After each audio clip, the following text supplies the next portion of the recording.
Merhaba arkadaşlar. Havuz kenarında birazcık serinlemek istedim. Yusuf da burada. Artura. Arkadaşlar kovanın içinde biraz serinleyeceğim. Hava çok sıcak burada. Elif'a da biraz kafama su döker misin? Yanıyorum.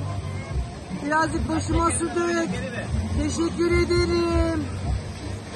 Birazcık da su içmek istiyorum. Birazcık da su ver. Deniz abla yapma, yüzüme geliyor su. Birazcık daha su içmek istiyorum. Çok sıcak. Ay su tabancası geldi. Yapma Deniz abla, yüzüme geliyor su.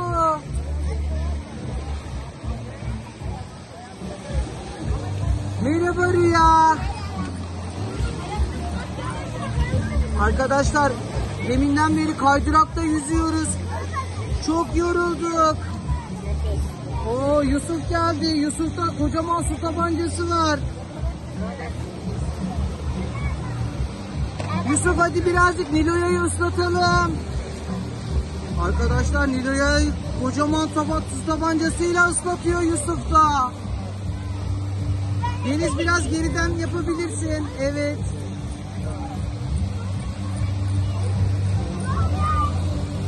Oh, birazcık serinledim.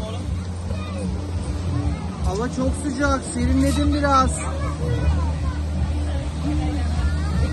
Gelecek şimdi. Birazcık kaymak istiyorum. Beni kaydırır mısın Elif Ada? Birazcık da yüzmek istiyorum. Yüzelim biraz. Artura. Artura.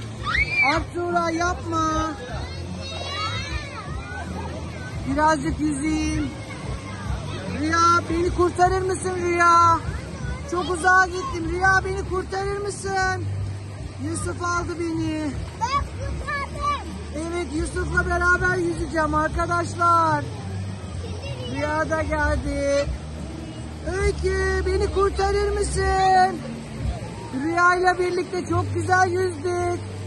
Arkadaşlar Şila da geldi. Merhaba Şila. Merhaba.